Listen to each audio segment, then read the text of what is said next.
տականքինն է, տականքինն է։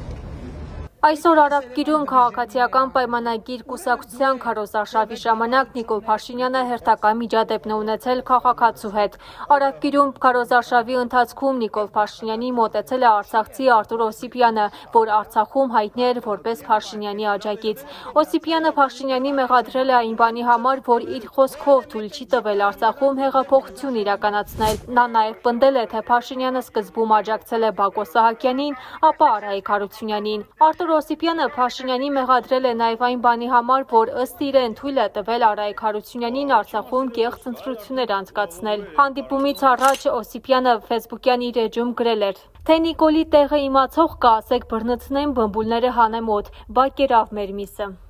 Հիշեցնենք նաև այն, որ 44-օրյա պատերազմից հետո Օսիպյանը նաև արցախցիներին էր մեղադրել Շուշիի և Հադրութի կորստի համար, նշելով, թե արցախցիների փոխարեն վարչապետի տիկին Աննա Հակոբյանն էր գտնվում Արցախում։ Նշենք նաև այն, որ Արտուր Օսիպյանը չի աջակցում նախկին իշխանություններին կամ որևէ նախկին քաղաքական ուժի։